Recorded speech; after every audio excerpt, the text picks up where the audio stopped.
કેમ છો બધા? મજામાં? આજે ક્ષણિકા એકની ત્રીજી વાર્તા લઈને હું હાજર. ત્રીજી વાર્તાનું નામ છે મોજડી. સાંભળો અને પસંદ કરો. ચાલો. આજે પપ્પાની વરસી છે. અમે બધા એટલે અમે પાંચે ભાઈ બહેન સપરિવાર મમ્મીના ઘરે ભેગા થયા છીએ. 5 નહીં 4, કારણ કે નાનો ભાઈ તો મમ્મી સાથે જ રહે છે. અમે બધા ગમે તે થાય આજના દિવસે બધા કામ પડખે મૂકીને મમ્મી પાસે આવીએ જ. જમી પરવારીને પપ્પાની નાની મોટી વાતો યાદ કરતા અમે બધા બેઠા હતા. આમ તો પપ્પા બહુ આકરા, નાનપણથી અમે બધા એમનાથી ડરીએ, એટલે એમની યાદગીરી પણ કોને ક્યારે કેવી સજા મળતી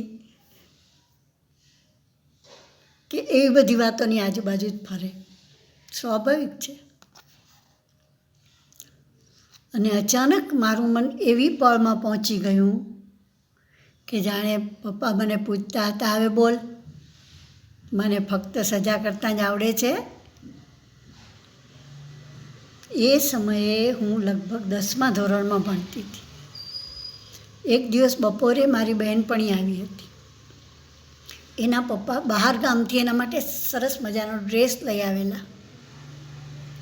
એ ડ્રેસ પહેરીને એ મને બતાવવા આવી હતી. વાતમાં મારાથી કહેવાઈ ગયું, મારે પણ નવી મોજડી લેવી છે. બજારમાં એક નવી દુકાન ખુલ્લી છે, એમાં મેં જોઈ છે, પણ પપ્પાને કહેતા ડર લાગે છે. બહેનપણી તો ગઈ. સાંજે અચાનક પપ્પાએ મને બોલાવીને, હું ડરતા ગઈ. મેં કહ્યું મારા આવ્યા શી ખબર પપ્પાએ કેમ બોલાવી, કારણ કે સાધારણ રીતે પપ્પા અમને એવી રીતે બોલાવે નહીં, આજ બોલાવી. બપોરે મીના પાસે મારી શીચાડી ચુગલી કરતી હતી.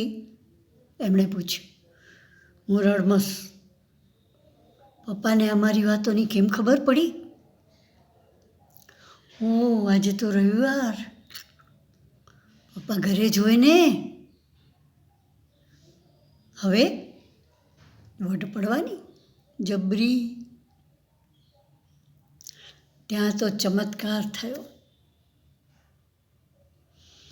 પપ્પા મને ગમતી મોજડી હાથમાં લઈને ઊભા હતા. લે, આના જ માટે મને વગોવતી હતી ને.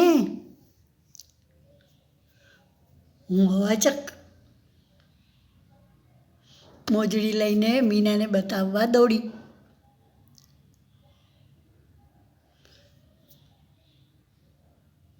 મીનાને બતાવવા દોડી ગઈ હતી, પણ દોડીને આવી ગઈ પાછી વર્તમાનમાં.